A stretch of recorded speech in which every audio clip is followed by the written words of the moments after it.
Go and tell that long-tongued liar, go and tell that midnight rider, tell the rambler, the gambler, the backbiter, tell him that God's gonna cut him down. Hello, my renegades. Welcome back to Rogue Radio. My name is Johnny Cash. My name is Sarah Jane. And you're just gonna have to, put up with my nasty voice right now because I'm bored and I don't feel like, being lazy right now. So let's go.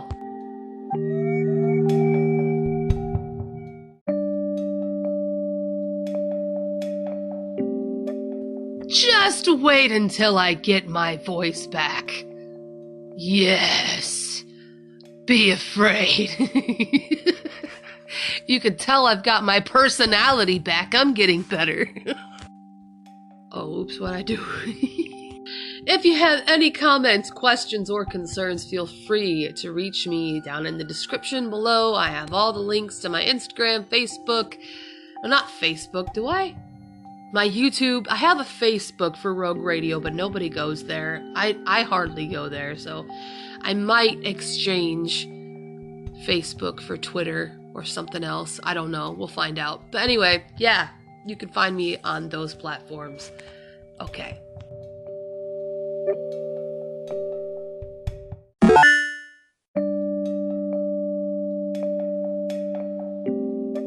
First up is politics. Of course. Let's dive into this swamp, shall we?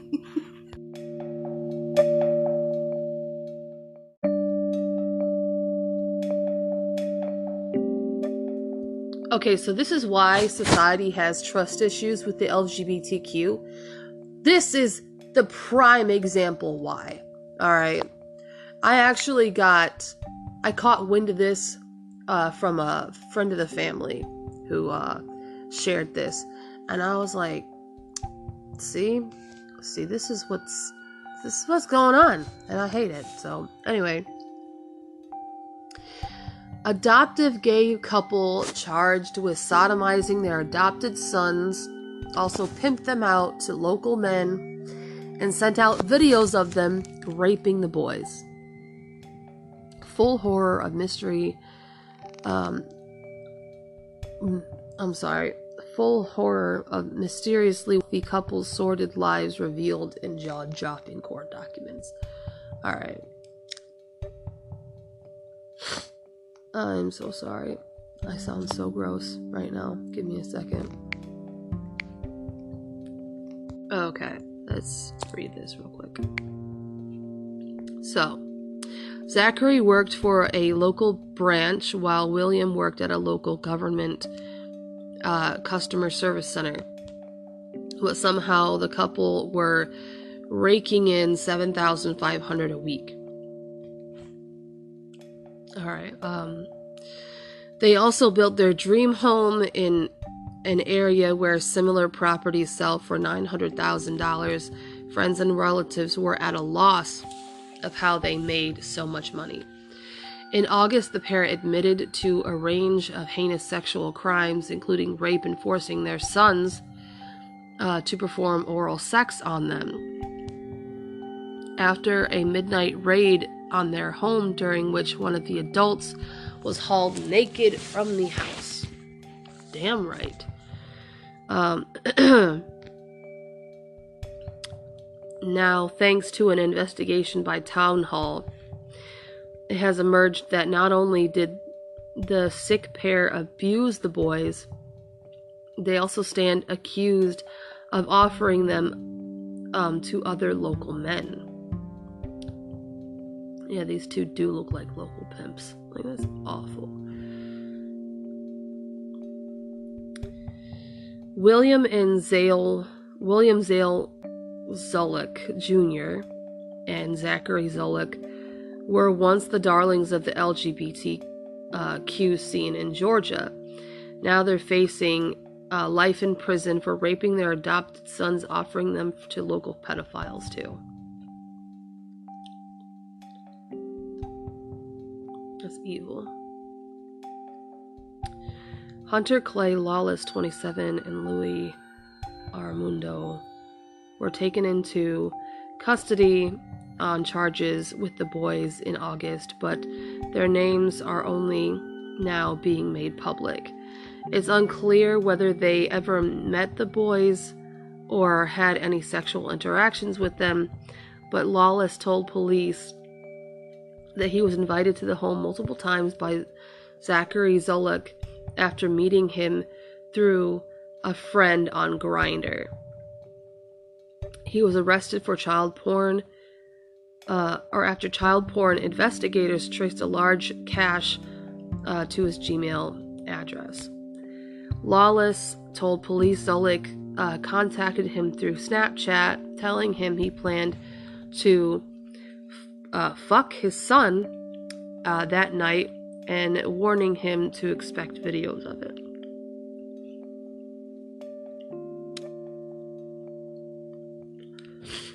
This is why children should not be involved in the LGBTQ. This is why.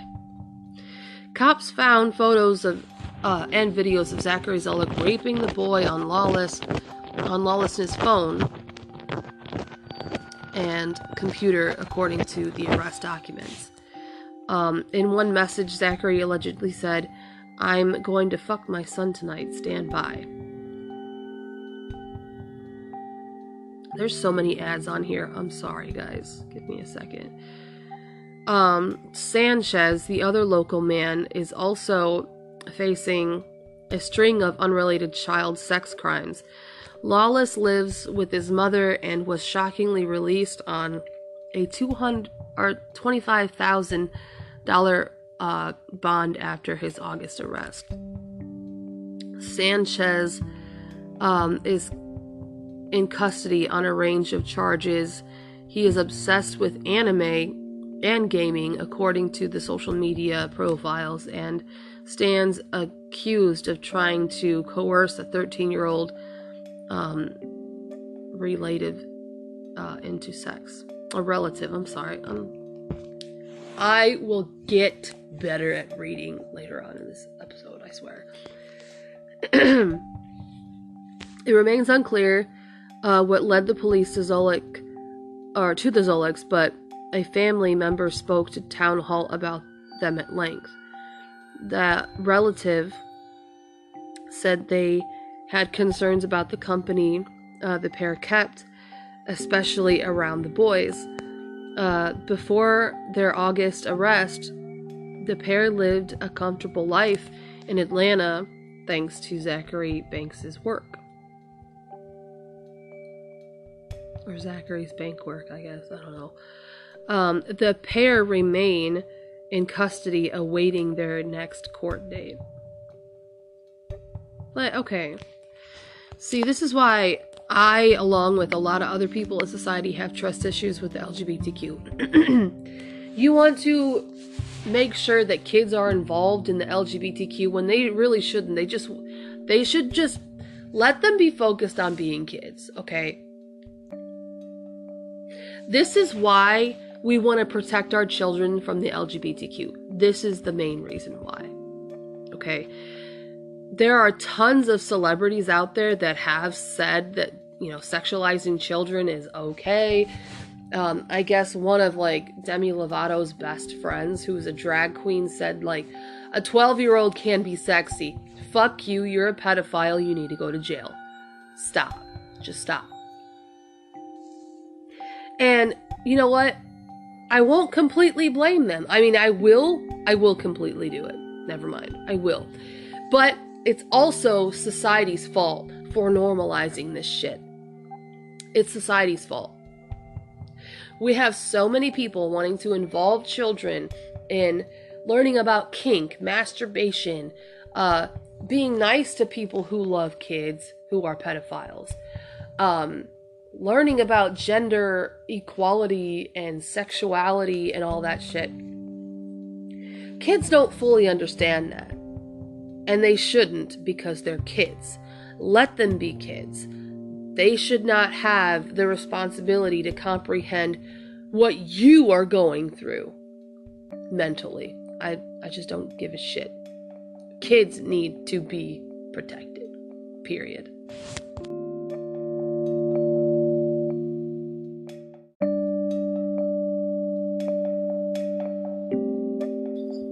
Okay, I'm really starting to like Ted Cruz more and more when it comes to politics, but Ted Cruz explains what to keep an eye on in investigations into Joe Biden and Hunter Biden. Senator Ted Cruz, Republican of Texas, said during his podcast, he has a podcast? Oh, okay, shout out. On Monday, that the key thing to watch for is to determine if the Department of Justice is trying to protect President Joe Biden if they try to keep criminal investigations into Biden's son, Hunter Biden, a separate issue altogether. It came after Hunter Biden has been under criminal investigation for the entire length of Biden's presidency, while Biden only recently came under criminal investigation over handing classified material while he was vice president in the Obama administration. There does still seem to be, to many of us, a disconnect between the prosecutor in Delaware and Hunter Biden and some of the tax issues and everything he's looking into, and now what's happened with a special prosecutor that is looking into these classified documents, co-host Ben Ferguson said. When you start looking at these connections, the way that you're describing them is how are these two individuals not going to interconnect at some point and say, here, I have something that you need to see, or something that I need to see. Okay. Cruz said that the situation is like a game of poker where a player will have tells where they inadvertently give off a slight sign indicating that they have either been dealt a good hand or a bad hand. The tell from his Department of Justice, as to whether it is trying to be political to protect Joe Biden and Democrats on these issues is very simple. If they are trying to keep Hunter Biden and Joe Biden altogether separate, they are engaged in politics, not law, Cruz said. If they are trying to say they're totally different, they're totally separate, if they want the Hunter Biden investigation to be about, did the guy do drugs, violate tax laws? Did he do things that affect poor, troubled, did he do things that affect a poor, troubled guy with serious substance abuse issues?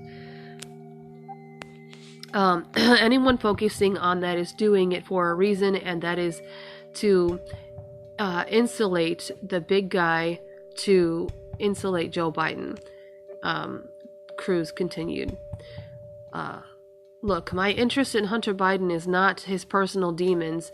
The reason is an issue of public concern is the extent of which Hunter Biden implicates his father, Joe Biden, the president and the vice president in official corruption.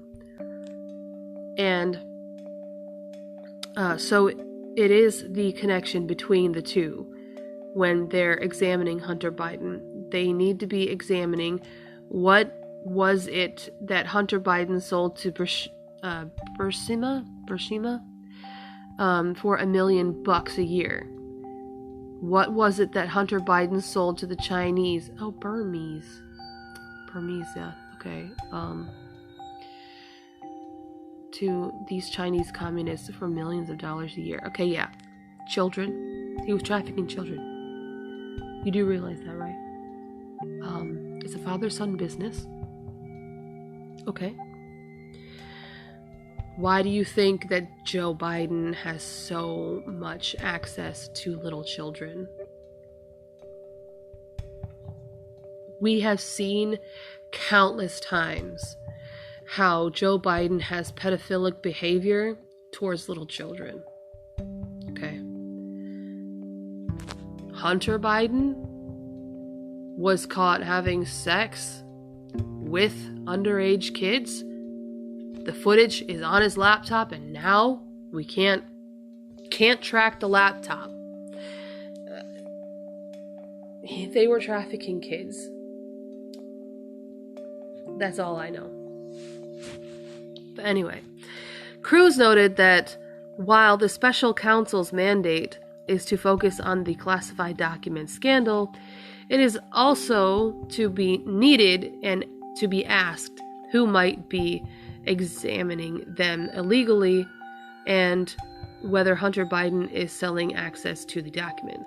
If the special counsel from the other side of the issue puts blinders and refuses to examine the connections to Hunter Biden,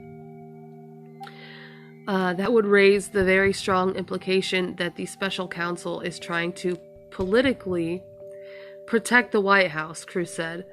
It is a matter of public concern. It is the intersection between the two, and the face of it screams corruption. Yeah, I agree with that.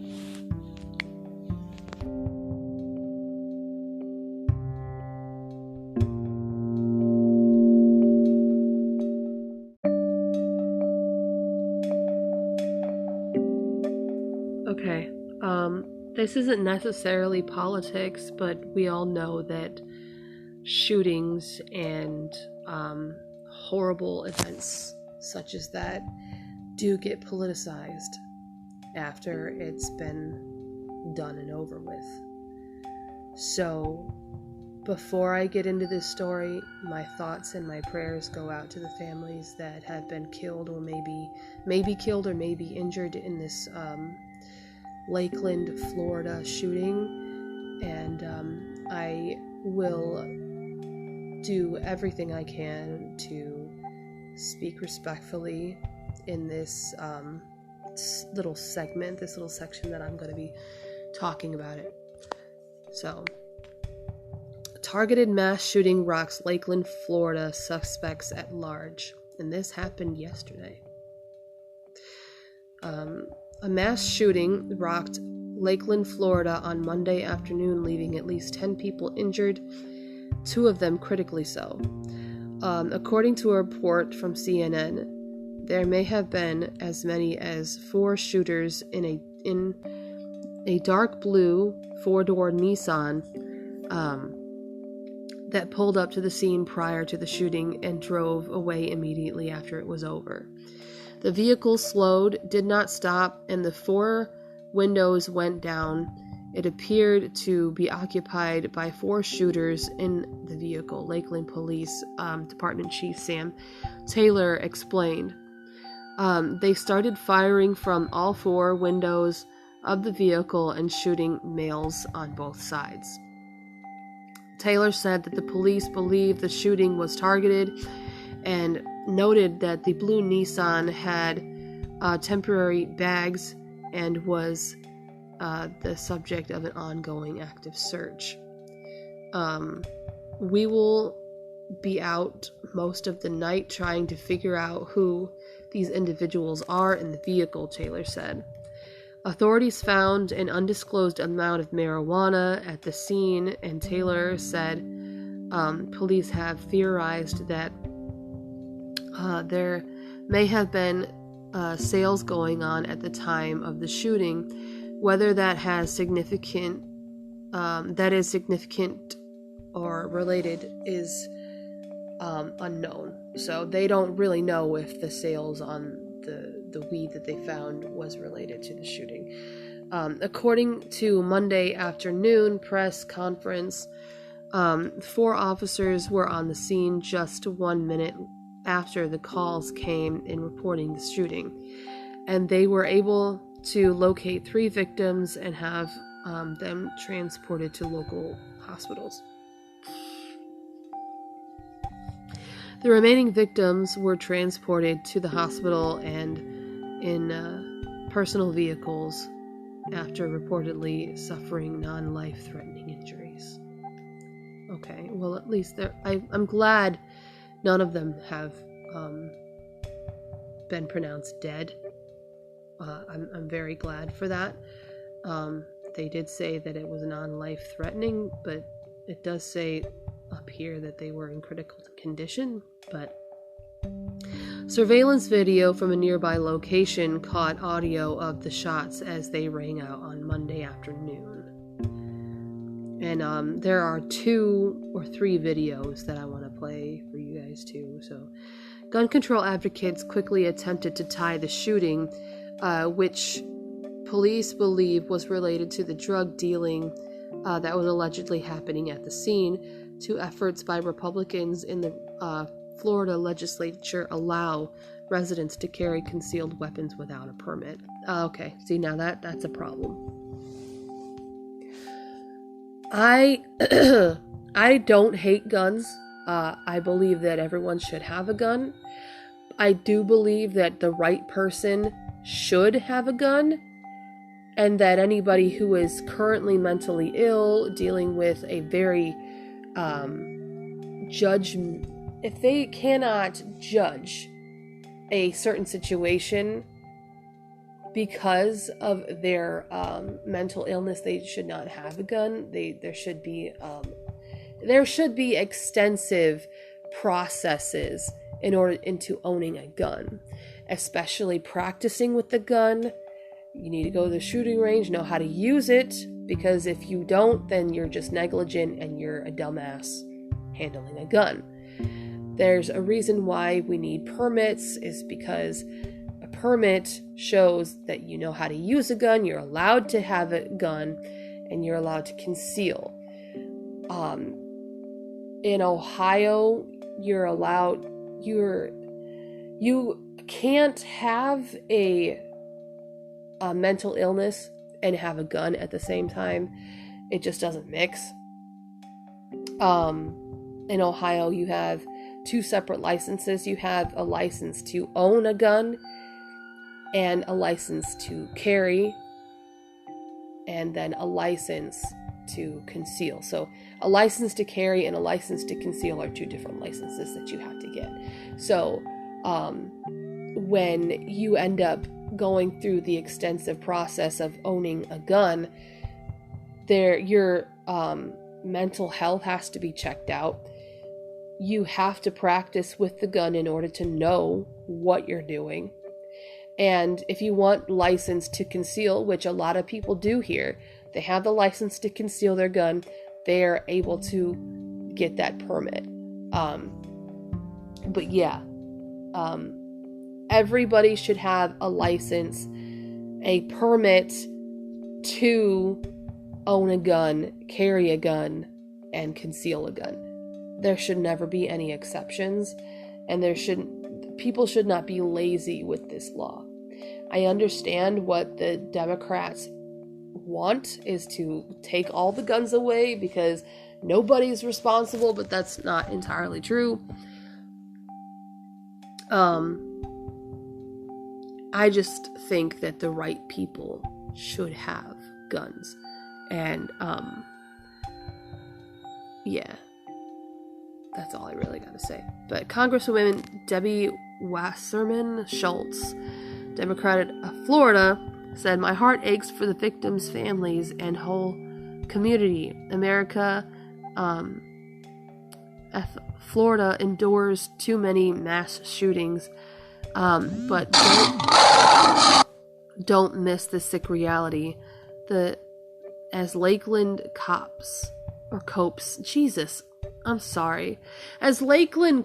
with the tragedy, Governor Ron DeSantis and Florida GOP announced plans to put more guns in hands of untrained residents." See, I understand her frustration, though, because everyone needs to be trained.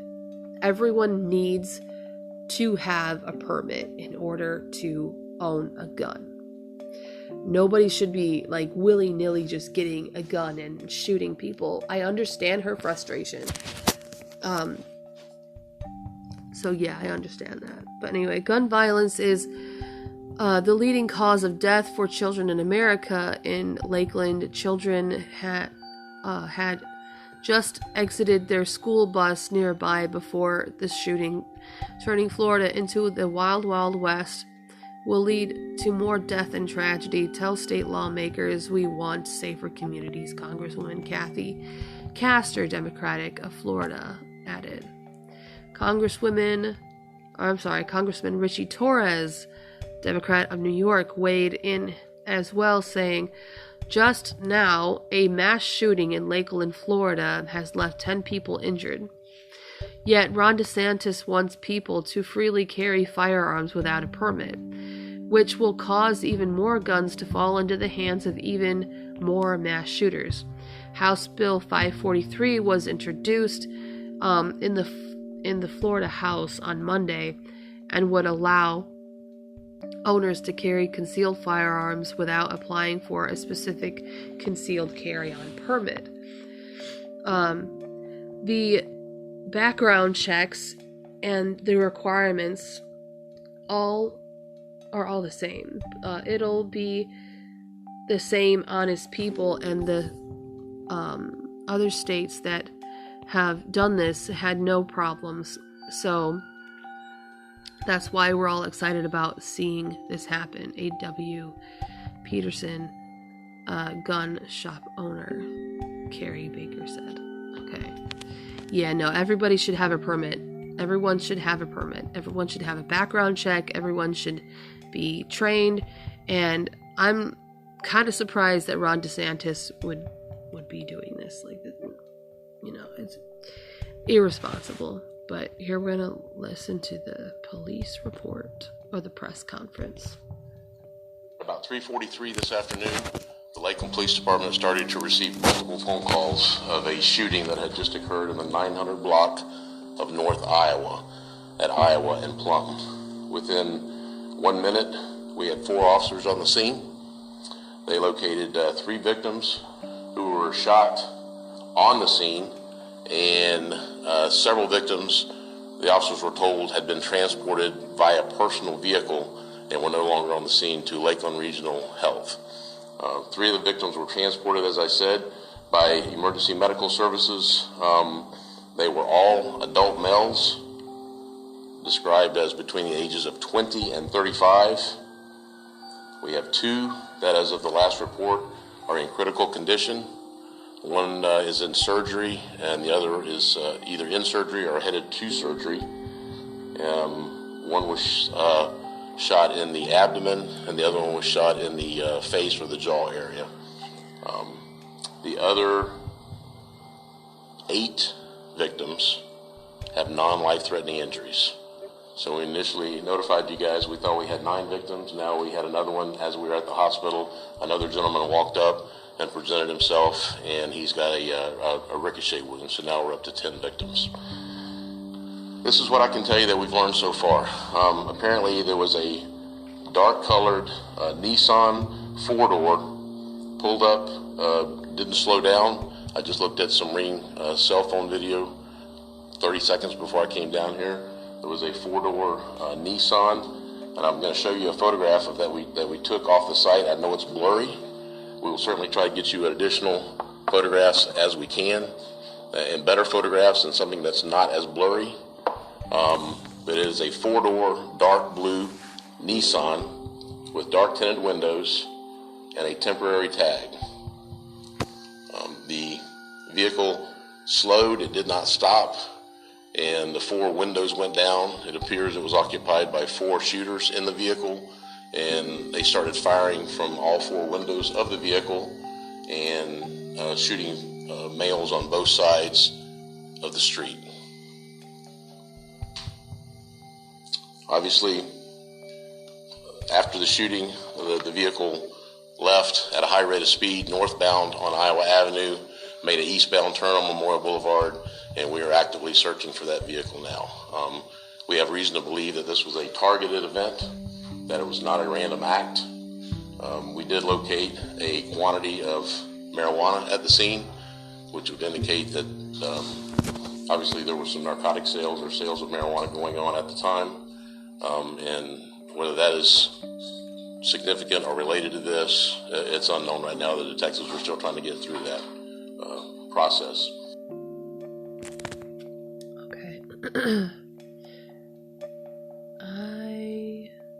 There is a surveillance video, but I don't think that would be very, I don't know, wise to put it on an audio podcast because you can't actually see the video. But, yeah, once again, my thoughts and prayers go out to the victims subjected to this violence.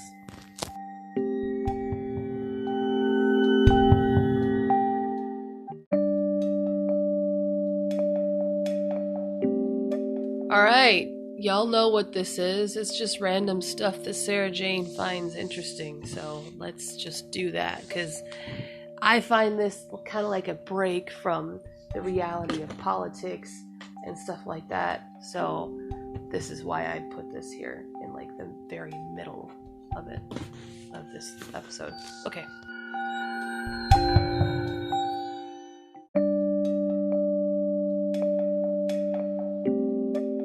Alright, these are 20 psychological tricks you can use on people. So, number 20 is getting information. So if you have a friend that struggles to open up to you, tell you how they're feeling, or even give you simple information, this trick is a perfect way to get that information out of them in full detail. Ask them a question, and if they respond partially, or it feels like they're hiding something, simply keep eye contact and remain silent for a few seconds. Ooh.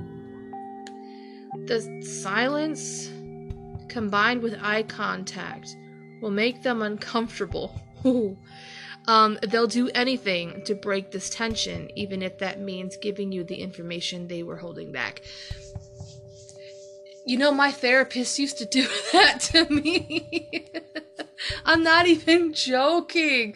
Like, I'll express everything to her, but when she wants to make a point in our conversation, she would just look at me in the eyes with this look on her face.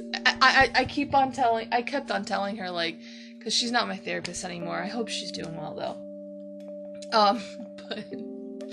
But every time she did it, like, I was like, man, you got that look that you just, I don't know what it is, but it just makes me feel like I need to tell you more and that you're trying to make a point and everything. And she's like, yeah, I know. So I've experienced that, so. Let's see.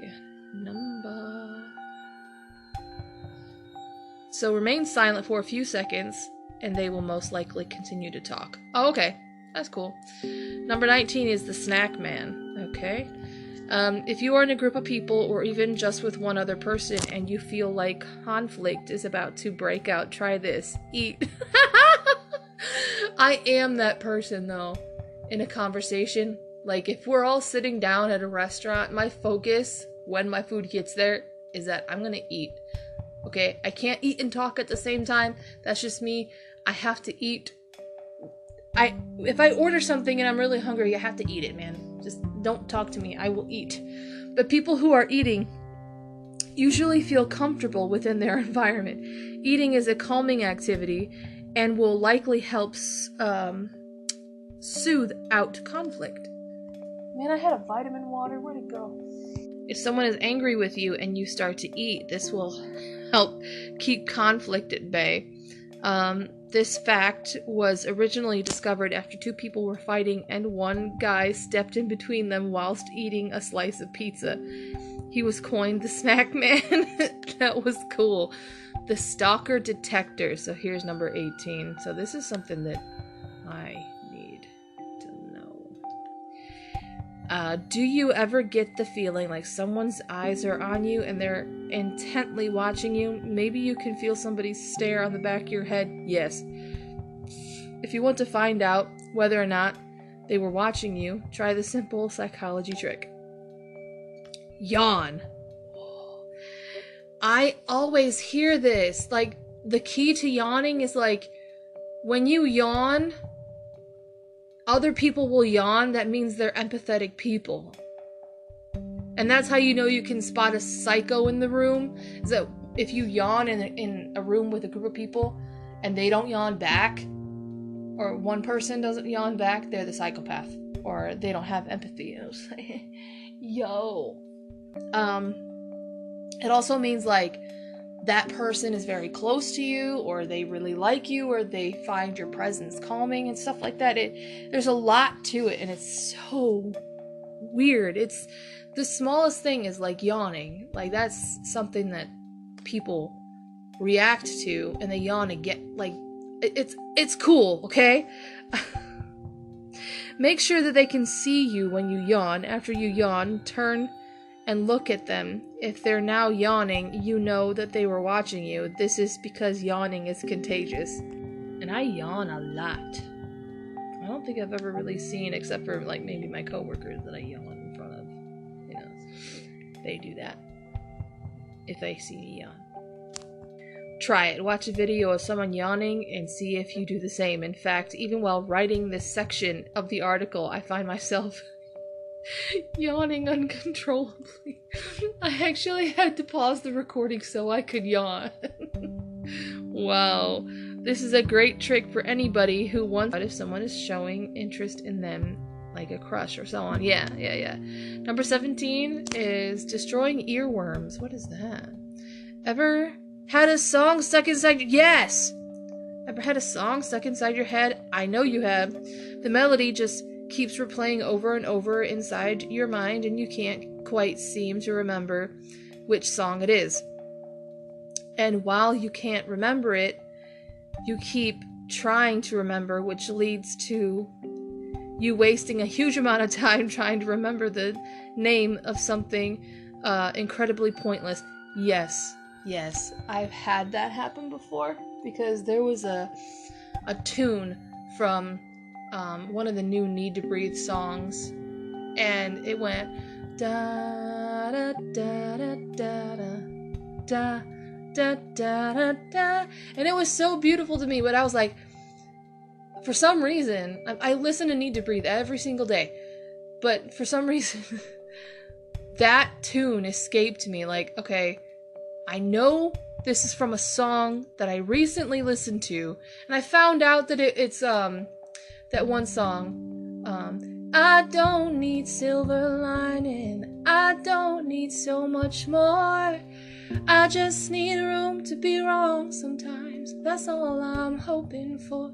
Listen to Need to Breathe, it's great. Okay. Anyway, well, here's the common psychology trick you've been waiting your entire life to hear. Think of the end of the song, not the beginning or the middle, the end.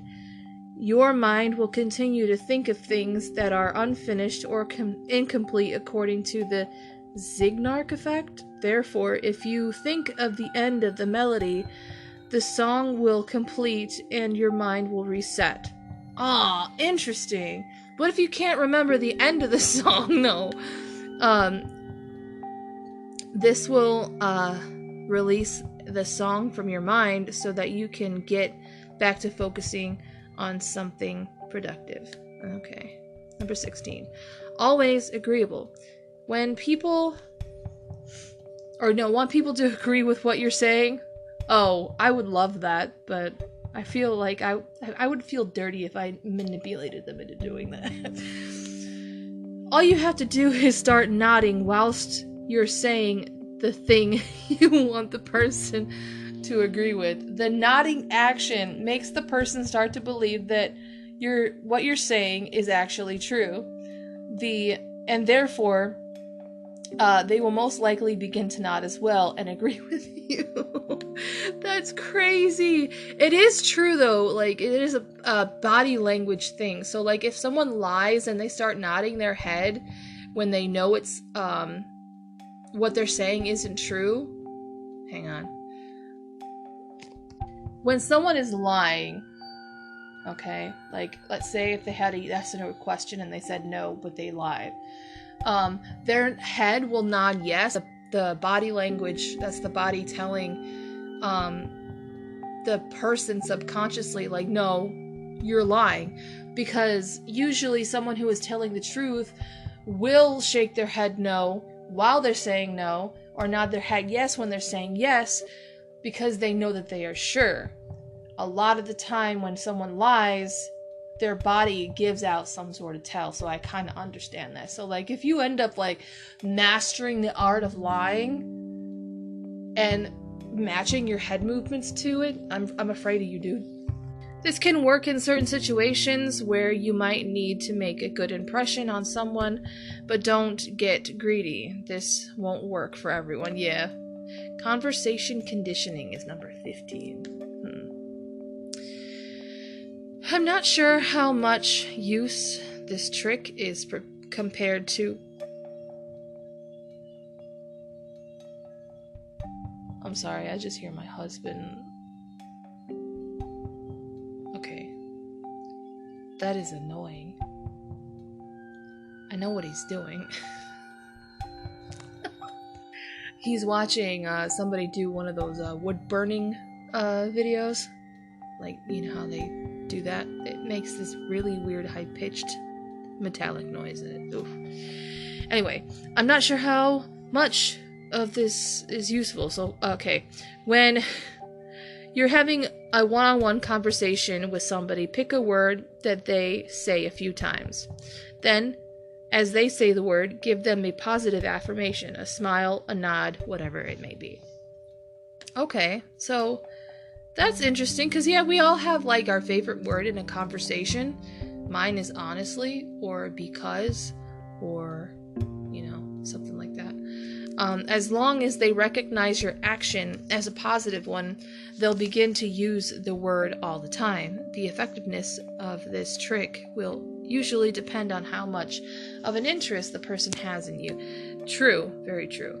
Number 14 is clearing a path. The chances that you are often in crowded places. Wait, is this about being in a crowded place and you just like clearing a path? Yeah, all you gotta do is fart. That can be an annoyance for a lot of people, including me. Sometimes people aren't walking the same pace. They're standing still, or there's just so many people you can't move. Yeah, oh my god. Today I was at the grocery store and I was trying to get a box of raisins, okay? And this lady just stopped in the middle of the aisle, like, not in the middle of the aisle, sorry, the beginning of like the aisle, the entrance of the aisle, and she was trying to figure out whether or not she wanted to go in there, and I was just standing there like a dumb idiot, because it was, the whole aisle was like blocked by 2 carts, so there was someone coming the opposite direction and she was going in. So I just kind of stood there. I was like, okay, please make up your mind quickly, because I don't want to look like an idiot that's, you know, following you, because I'm not. I just want my damn raisins, okay? Here's a pretty obvious yet effective trick that you can use to help clear yourself a path. Just look in the direction where you want to go. That's it. Really? What? Don't look at the people around you, the environment, your phone, your friends. Just look at where you're headed, and people will make an effort to move out of your way. Okay? The reason for this is that normally people will look at your eyes, and if they can see what your vision is fixed on, they have a better understanding of your mission and will naturally move out of the way. Give it a try. Reducing the risk of conflict is number 13. If you're in a group gathering or meeting and you think someone is likely to become aggressive towards you, sit next to them. Oh, I'm doing this. I'm doing this next time. I'm doing this next time I'm at work. I'm doing it. Next time. I'm doing it, okay? Oh my god. I have the power. I have the power now. It's very easy to show anger towards someone when they're sitting on the other side of the table. But if they're sitting next to that person, then it makes things harder and more awkward to do so. Firstly, you have to turn your body. Secondly, there is an intimidation factor. And thirdly, sitting next to each other makes things more personal, and if you're unable to hide within the group's circle, it gets more difficult. Okay. Number 12 is rock, paper, scissors. Rock, paper, scissors is a psychological trick. I knew it. Maybe you don't Or maybe you do play this when making bets, choosing or a particular person to do an unpleasant task. Maybe you don't. But if you do, there's a little psychology trick to help you win every game. I need this. Ask the person a question right before playing the game. Right after asking the question, break out the rock, paper, scissors chant. And they will most likely pick scissors. What? Nuh-uh, really? Number 11 is shoot for the stars. When you want something from someone, be it a certain amount of money or an item you're selling, or want your kids to eat more vegetables, aim ridiculously high. Start by suggesting an amount that is much higher than the amount you want. When the person says no, which they should say if you're given a high enough number, then you ask them for the real amount. The other person will feel bad for already having said no, and will be more likely to accept your offer this time around. Interesting. Being memorable.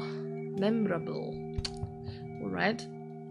I think everybody wants to be remembered at some point. This is number 10.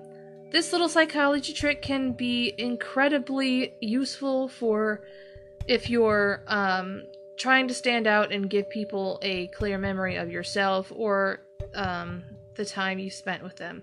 It's said that people remember the beginning and the end of something the clearest. The middle, however, is where things might tend to get a little blurry. What does this mean? Well, if you're setting up a time for an interview, try and make sure you're either interviewed first or last. Ooh, okay. If you're going on a date, try picking the beginning or the end of the day. And whilst on the date, make sure to set a strong impression for the beginning and the end of the date. Interesting. Trust mirror. I think I know this. It's like when someone likes you, they mirror the body language. So, let's see. If you want to build people's trust more quickly, this can be a very effective way of doing so. When you're striking up a conversation with them, try mirroring their body. Jesus. Mirroring their body. Okay.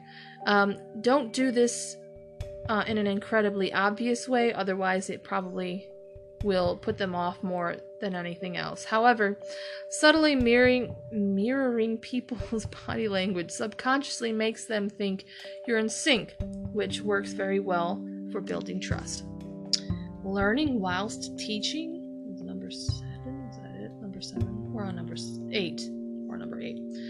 Okay, a lot of people don't realize this, but people learn best when they're teaching others.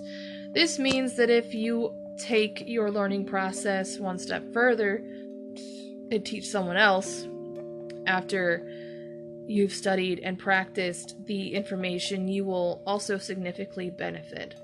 The 3 steps is researching and learning, practicing, and then teaching. And it makes a lot of sense. Think about it. To teach someone else, you have to have all the information at hand. You'll also have to realize that the present in a subtle format that for the individual, which requires more knowledge. Okay. Number 7 is adrenaline rush. Alright. This one of the simple psychology tricks you've probably already heard of before. If you're on a date and if you choose an activity that involves an adrenaline rush, this will help stimulate arousal in the brain and make the other person believe that they are really enjoying their time with you. Warm hands is number 6. I never really liked when someone had warm hands. Like, when you shake their hand, it's like, what the hell have you been touching?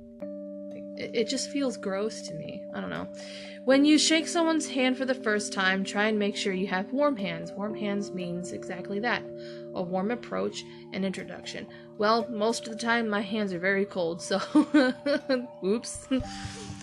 This makes you far more impressive and attractive to the other person, no matter who they are. Cold hands symbolize cold and poor introduction. Interesting. Eye color. My eyes are blue with copper around the pupil. What is yours? Okay, everyone knows eye contact is important when talking to someone and trying to build an impression, yet a lot of people find it hard to maintain eye contact. In fact, most people are very uncomfortable with eye contact. Not necessarily when listening, but when speaking to the other person. So, when you're speaking with someone else, try to make a note of their eye color. That's why you'll make the right amount of, that's the way you make the right amount of eye contact. Laughing admirers. Okay, that's number 4.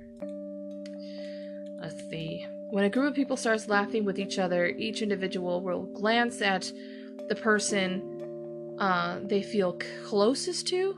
Aw, yeah. This is a pretty good way to see who enjoys whose company the most in your office or within your group of friends. I don't know if I want to open that can of worms, though. And number 3 is eliminating haters. I love haters. You keep them in your life in order to make yourself feel good, okay? I do it. It's great. Let your haters be your motivators, bro. If you think that someone doesn't like you, try asking them for a really small favor, like borrowing their pen. If they don't like you, then they will be inclined to say no to your request, naturally. However, asking to borrow a pen is such a small favor that it's incredibly hard for anyone to say no to that. After accepting the request for a small favor, he will eventually come to the conclusion that you're okay after all. I don't know. Back in the day in junior high, that was annoying for everybody. Like, if anyone asks for like a pen or a pencil, they're like, why aren't you fucking prepared? Alright, number 1 is fatherly advice. If you're stating something to someone or a group of people and you don't want them to doubt your judgment, mention that your father gave you this advice.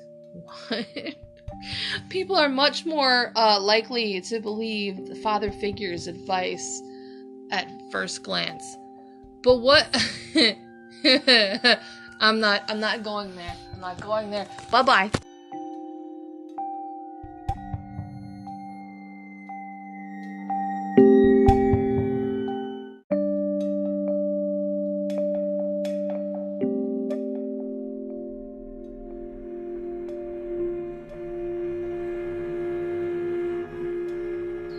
Alright, we're gonna take a break so I can cool down. Hopefully you can cool down. Alright, so give me a second.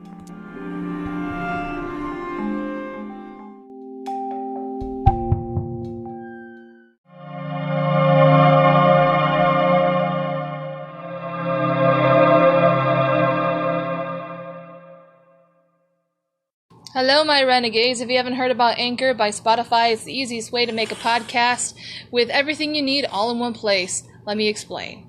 Anchor has tools that allow you to record and edit your podcast right from your phone and computer, and when hosting on Anchor, you can distribute your podcast on listening platforms like Spotify, Apple Podcasts, and many more. It's everything you need to make a podcast in one place.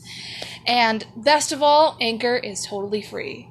Download your Anchor app or go to anchor.fm to get started. It's a lot of fun, so come join us.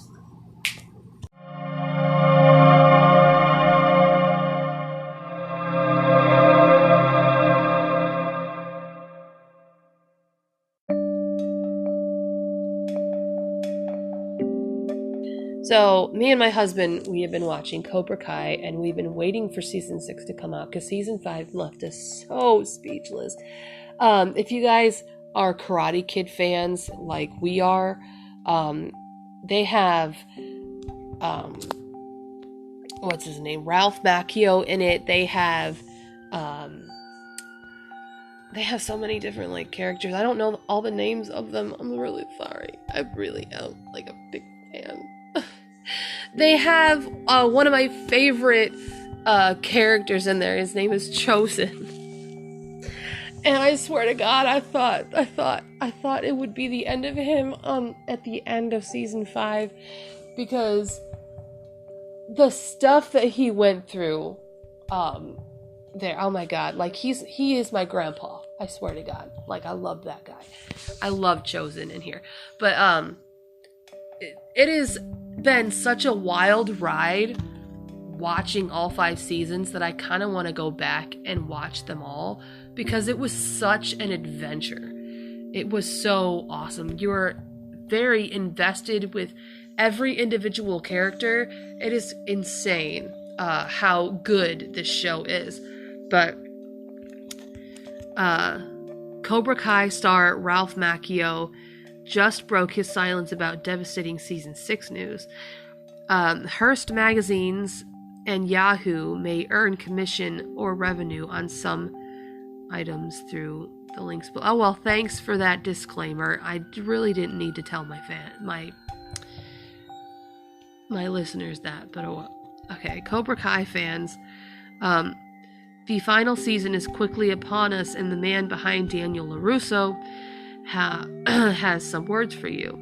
In late January, Netflix announced that the show was renewed for season 6, but it would be the last one.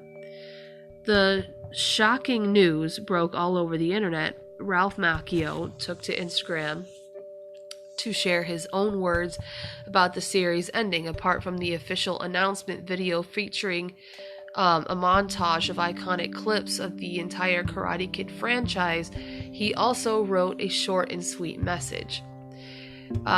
Here we go, fans, he captioned it on January 20th. It's time to finish the fight. The 6th and final season of Cobra Kai is coming soon to Netflix. Wow. As one would expect, the Cobra Kai fandom immediately began pouring their hearts out about the end of the era in his Instagram comments section. Sad to see it end, but what a hell of a ride, one person wrote. I believe we have to say goodbye to Daniel soon. Another lamented. This is wrong. The series should get at least 10 seasons, a different user added. I believe it. To be honest, I love the show so much that I want more of it. But of course, all good things come to an end, and I'm really sad. Like, we used to have shows that lasted like 15 seasons before it ended up to like end. But I don't know. A lot of that kind of plays into like what jobs the actors get from getting help. I'm sorry, I'm not explaining this very well. Basically, this is the one of the reasons why some shows don't get another season, or they choose to close it, is because a lot of the actors, they get debuted in shows like this, and then they get more jobs and they have to focus on those jobs as well. But yeah, I mean, the story's about to end. I feel like it's just naturally coming to a close. I wish that it didn't, because I love all of the characters. I love them all so much, and I want to know more about them. You know, I feel like part of their family now. It's not okay with me. I feel betrayed. I'm not included in the family no more. As folks are aware, Ralph's journey with the Karate Kid franchise goes back to 1984, when the original film debuted alongside co-star William Zabka. The actor then starred in 2 more movies before portraying Daniel on the popular TV show. What's more, Ralph published a memoir in October 2022 about how the first film changed his life, titled "Waxing On: The Karate Kid and Me." Aww, see, I wanna read it now. Despite the show getting karate chopped after 6 seasons, Ralph promised there is a lot more to learn from the series. As he said to US Weekly, In October 2022, the writers are listening to what viewers want out of Daniel, Johnny Lawrence, and all of their students. These guys, John Hurwitz, Josh, and Hayden, who write this show, are just so great at having their finger on the pulse of what the fans want, he told the outlet. They are the fans themselves. There's more meat on the bones there, but it's gotta be entertaining and organic, and I think there's plenty of places to go every season. I love that. Honestly, I am sad to see this show go, because me and Terrence, we found it when it was like midway, so we had to wait for season 4 and 5, but now we have to wait for season 6, and it's like I'm kind of conflicted to watch it, because I want to watch it, but then it's like I also want it to last. I want it to last.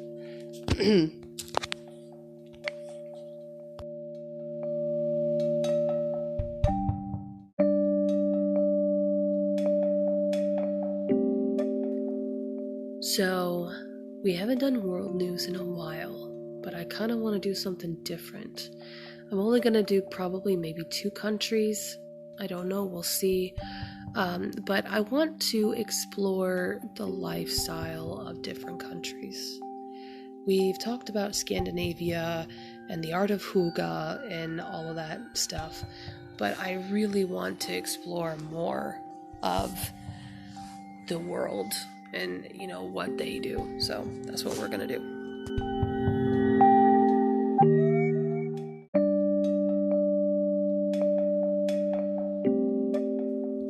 Okay, next is Israel. We're gonna do Israel's, little culture and stuff like that. So it is a fascinating and unique blend of cuisines and customs, ethnicities, and religions, the old and new. Indeed, the best way to learn about Israel's culture and its idiosyncrasies is to experience it firsthand, and this guide should help you prepare for that. And so many ads here, man. Okay. Israeli culture is a concoction of influences. Israel is a true, unique melting pot of cultures. Over the past 100 years or so, from the pre-state era to post-1948, Jews have immigrated to Israel and brought with them their cultures and customs. Its Jewish population originates from all over the world: Russia, Poland, Brazil, Ethiopia, Morocco, Iraq, Yemen, and are just some of the places that Israelis originate from. Thus, from the cuisine and to celebrations, contemporary Israeli society is a fascinating mix of Eastern and Western influences that have amalgamated to form some kind of shared Israeli culture. Add to that Israelis' sizable Arab, both Muslim and Christian population, and other ethnic minorities, and you can see the diversity that exists. Alright, Israeli rootness is due to the Hebrew language? I have to learn this. What is this? Israelis are often perceived by foreigners as brash and aggressive. I have never met anyone who has been from Israel that has been brash and aggressive and mean. Never. However, most of the time, this is not the case. It is an outcome of the Hebrew language, which is characterized by its brevity and commanding nature. Oh, so they have authority when they speak. That's beautiful to me. You have to say things with your chest. You have to, say things in order to be heard in a certain way. That's cool to me. But whereas English speaker might say, "Please, may I get some water?" an Israeli would say, It's possible. Water? Oh, okay. So they just have different ways of saying things. That's fine. An English speaker may say no thank you in response to being offered tea, while it would be acceptable in Israel to reply with lo, which means no. Politeness in Hebrew tends to come through intonation rather than words such as please and thank you, according to Guy Sharet, host of the popular Streetwise Hebrew podcast. Israelis also believe that excessive use of polite words displays a lack of closeness to the other person. Don't let the lack of niceties give you the wrong impression. Israelis are open and hospitable. Israelis whether they are Jewish, Muslim, Christian, or Druze, tend to be extremely warm and hospitable people. Walk into a carpet store in Daliat el Carmel, Israel's largest Druze village, and you will most likely be greeted with kisses, handshakes, and sweets. Tell a Jewish Israeli you want to experience Shabbat dinner, but don't have anywhere to go, and you will be invited before finishing your sentence. Aww. If a worker comes around to your house to fix something and you fail to offer him coffee or tea, he will be offended. Hospitality is an important part of Israeli culture. Oh, that's so cute. No, I love that. That's beautiful. It's westernized to an extent. Yeah, I will kind of say that just because I've had friends that went to Israel and they said there was a lot of people that were like selling the crown of thorns from vendors, and it just depends on where you are at, like where you go. But Israel, and especially Tel Aviv, contains strong elements of Western culture, and English is widely spoken. However, it still has its own fundamentally Middle Eastern culture, which is especially strong when you venture out of the main cities and into the peripheries? I don't know. Even in Tel Aviv, it is not unusual to see a horse and cart navigating busy roads, and many aspects of Western etiquette don't exist, such as waiting in line in an orderly fashion or waiting for people to get off trains before barging on. Another cultural idiosyncrasy is the staring. Israelis, from grandmothers to teenage boys, stare a lot. And even if you catch them and exchange eye contact, chances are they will continue. Try not to feel self-conscious. Wait, I want to know why, though. Is it just because they're fascinated? Or is it just because... I don't know. Israelis are highly affectionate people. Israelis, particularly Mizrahim, Jews of Arab and North African descent, are inexpressive. Much more so can people tend to be in Anglosphere. Okay, men greet each other with ahi, my brother, while hugs, kisses, and endless endearments such as Chaim. I'm sorry, I know how to say that. Chaim Sheli, I think. I know how to say life. Chaim. Chaim Sheli, my life, and Neshama Sheli. I can't say it. My soul. Nech. Why do I feel like I have to put phlegm in there? I swear to God. Feel free to laugh at me trying to speak Hebrew. Neshama Sheli, which means my soul, are generously handed out. Israel is a mix of secularism and religion.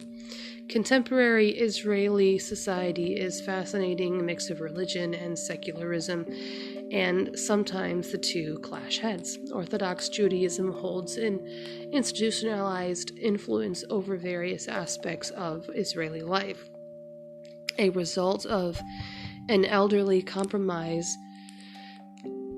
by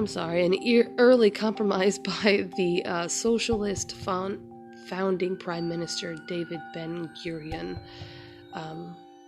However, despite its significant tussle with religious elements, secularism and liberalism dominate in Israel. Really? Okay. I did not expect that. Examples of this can be found throughout the country, from the Wild Midburn Festival in the Negev Desert and the Middle East's biggest gay pride festival in Tel Aviv, to the government's firm backing of Israel's medical cannabis industry and decriminalization of recreational use. Oh, and pork dishes can be found throughout the country, even Jerusalem. No! It's not kosher. Alright. That was actually pretty cool.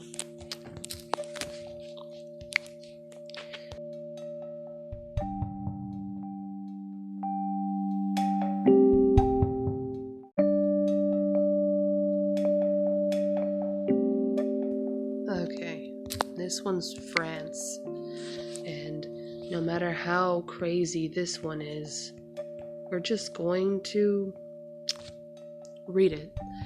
So, number 1, how you say you matters. Formality, hierarchy, and authority matter in French conversations. Thank you for telling me that, now I know I've got the right article. Alright. To show your respect, refer to the other person as vous, formal you. Okay. You will only ever use tu if you know the person really well. If you are ever in doubt, use vous, and the person will let you know if it's okay.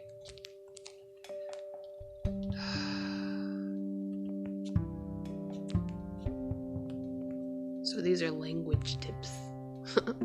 Fun. If you are ever in doubt, use vous. Okay.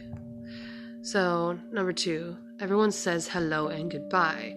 So, French is different from English in the way that you are always expected to give a greeting before proceeding with a question or a statement. So, I guess their language is very kind of formal with greetings and stuff like that. They also have gender, their language has gender. But if you approach someone and immediately ask a question, you will likely come across as rude, as a greeting is common courtesy. No matter how urgent the situation, make sure the first thing you say to a French person is bonjour. I hope I said that right. Well, whatever, though. It's also expected that you say goodbye when you leave a conversation. Okay? Number 3, people downplay compliments. In France, thanking someone after they pay you a compliment is viewed as extremely haughty. Really? It's as though you're saying, thank you, I know, aren't I gorgeous, I'm amazing. Why? French culture places big emphasis on modesty and humility, so rather than replying to a compliment with merci, try something along the lines of vous êtes trop gentil. Oh, you're too kind. Okay, I understand that now. Alright, natives should take the lead. When interacting with natives, let them take the lead and follow in what they do. If they use tu, you can probably use it too. If you lean in for bisous, it's best to greet them in the same way. Really, in any situation that you're not sure about what's culturally correct, you can probably pick it up from watching the natives. If not, you can also always ask. French students are well-rounded. If you've met a French person before, maybe you noticed they were remarkably cultured and knowledgeable.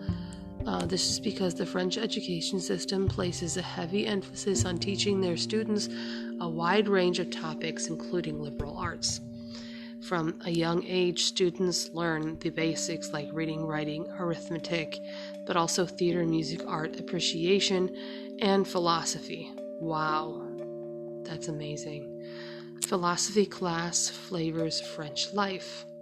So, speaking of philosophy, this subject is integrated into the curriculum at a young age. Kids read the works of philosophers like Jean-Paul Sartre, Albert Camus, Simone de Beauvoir. I can't say it. I'm trying.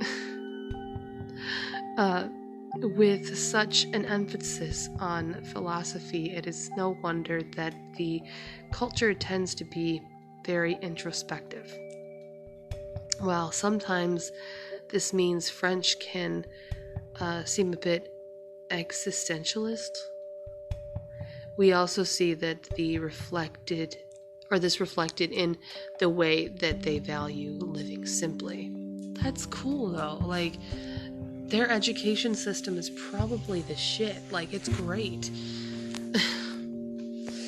Teaching methods are different. Teachers in French tend to be a little bit harder on their students than what they are used to in America. Some teachers may use a bit of humiliation in the effort to motivate their students to do better. Overall, French teachers generally may not be as gentle as other cultures, creating a common pattern of the French putting a lot of pressure on themselves to succeed. Not all French teachers are so tough. Some prefer gentler methods, but the general theme is that teachers are stricter. French education is no longer held in such high esteem. For years, France's education system was regarded as the third to or fourth best in the world, okay? Now its reputation is slowly diminishing. Students are getting lower scores on the program for international student assessment. France is also facing backlash for failing to meet needs of a variety of learners, particularly special needs students. People complain that the teachers are knowledgeable in their field, but don't seem to know how to teach. Yeah, going back to, point number 7, where they say they're very hard on their students. Not every student is going to receive that way of teaching. So you have to really cater to each student individually. Number 9, school isn't creative. Really? But you talk about how you appreciate art and literature. Man, pick a side. French classrooms focus heavily on memorizing facts, completing worksheets, and reading books aloud in class. So you may notice that the French have a tendency to emphasize critical thinking and analyzing over creative problem solving. Number 10. Bread is everywhere. Croissants and pain au chocolat, chocolate bread for breakfast. Okay, cool. Sandwiches made from baguettes. For lunch, rolls with dinner. The French are a bread-obsessed group. And I must say, I love it. I like bread too. I would love that. And let's be honest, bread is the best part of the meal in any country, but the French take it seriously. True. I like that. Alright. Those are the 10 facts for France.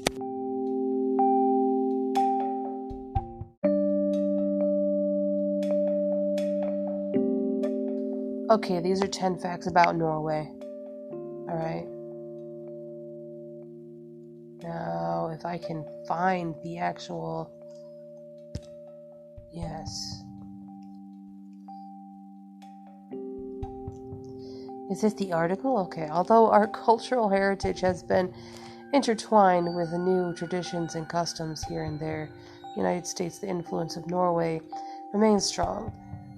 Ever since Okay, this person is talking first person. It's an article. So, ever since I was a little girl, I've enjoyed listening to the stories told by my Norwegian ancestors.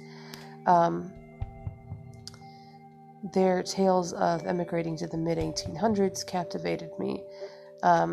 When my family and I journeyed to Norway for the first time, I felt very much at home. We meandered the narrow streets of Bergen,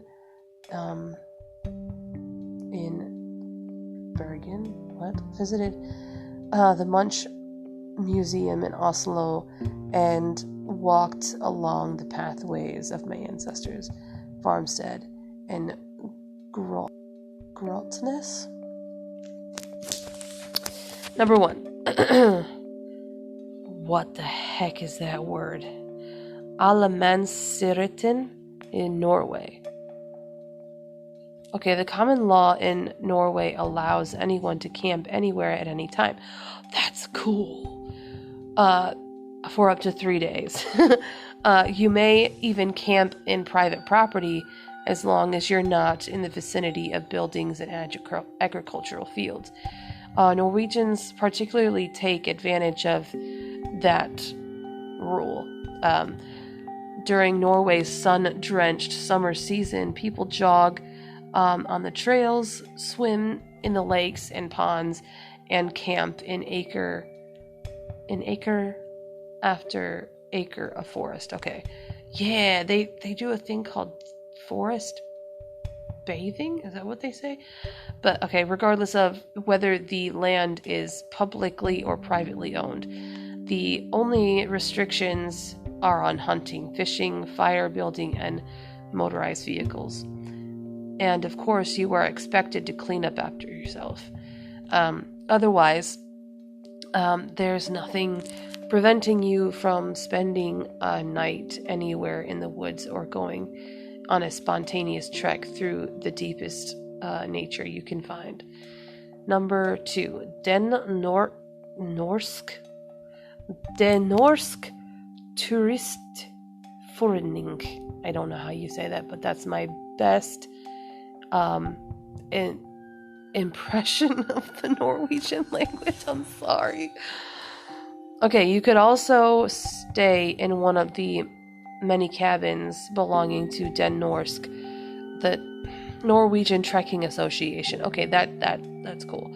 Okay, these cabins are accessible to anyone for a small fee and are scattered throughout the country.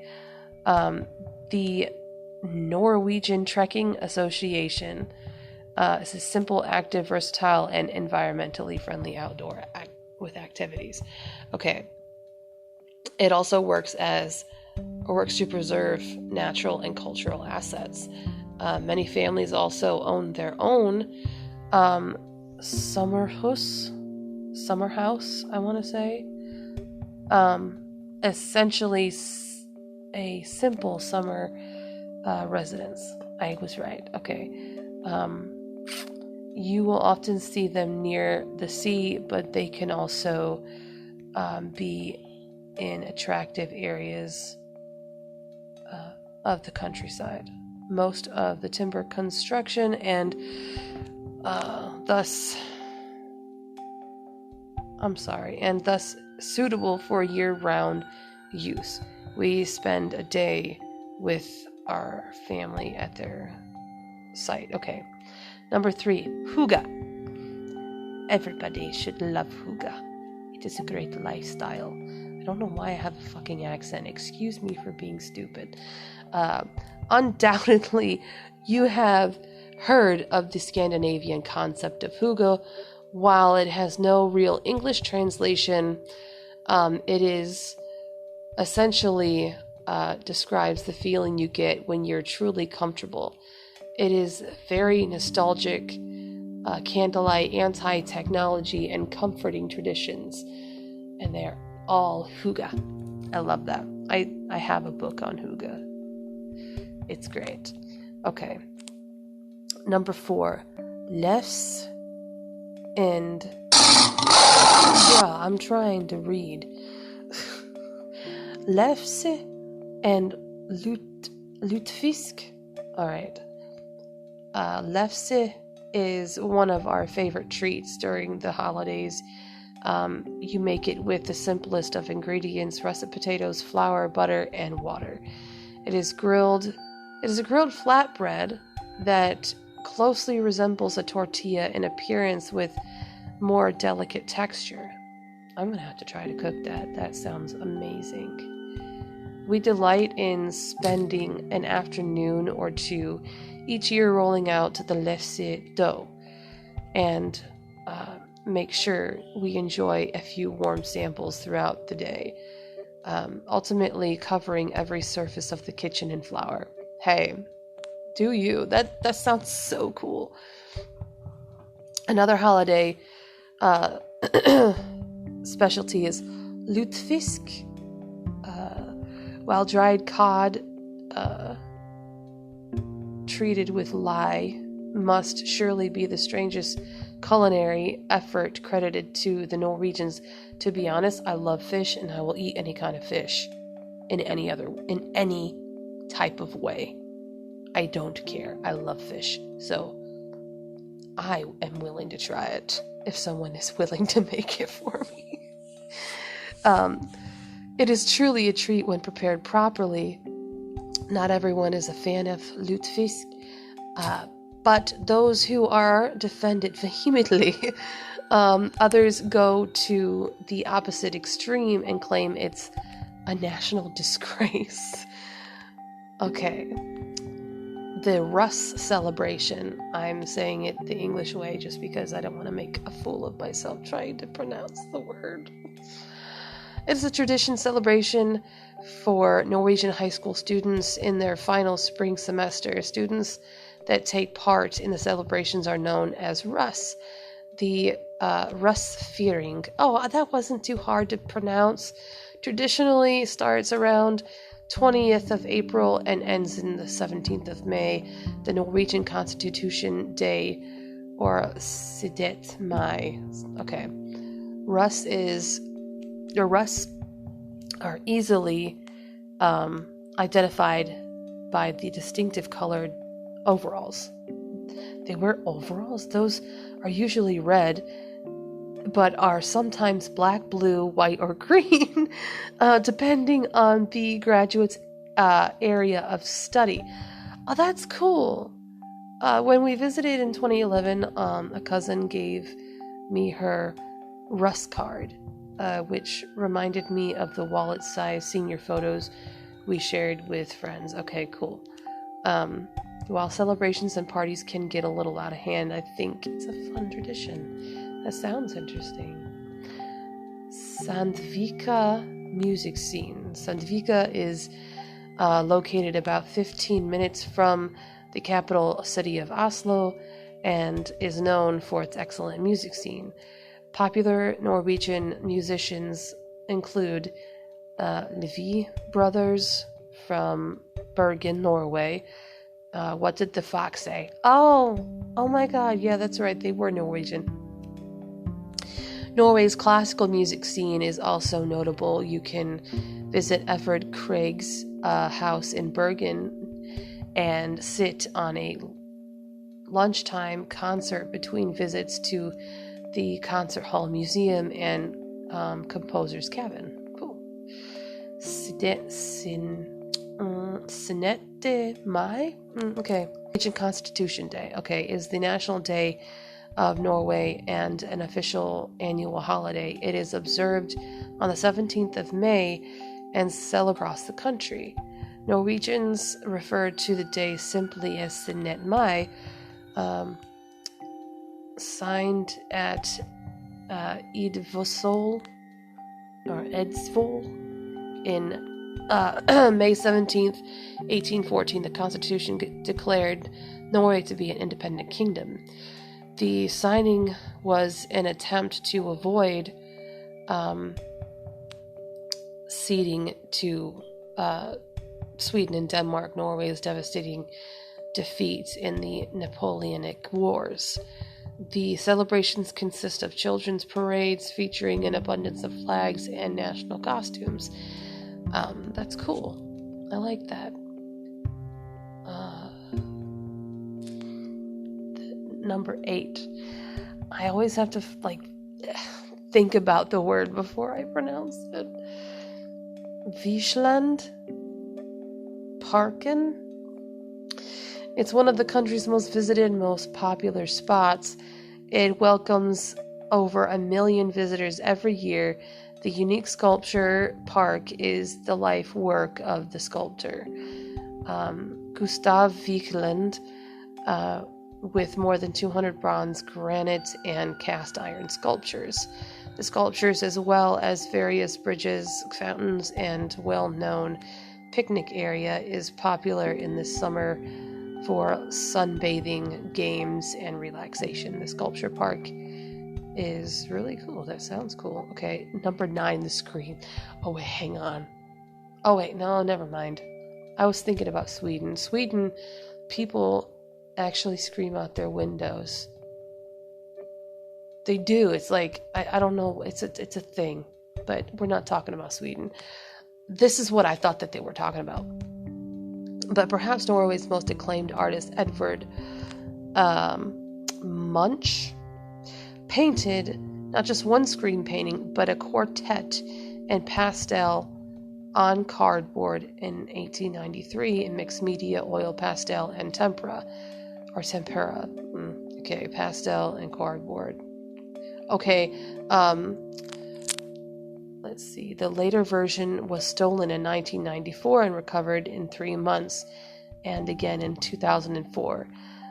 By May of 2006, 3 men had been convicted for the theft, despite the city of Oslo offering 2 million kron as a reward. The painting remained missing. In August of the same year, Mars Inc. Released an ad and featured the red M&M playing hopscotch within the iconic painting and offered a reward of 2 million M&Ms for its return, and it worked? Okay, I appreciate it. I actually appreciate that, the lengths they went just to get the painting back. That's cool. Okay, number 9. Is it Stav? Stav churches mix Christian saints with Viking dragons. What the heck?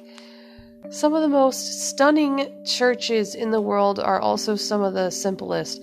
Stavi churches are wooden houses of worship that combine the austere peaked architecture of Christianity with the Nordic designs and motifs of Vikings' Great Hall. Okay.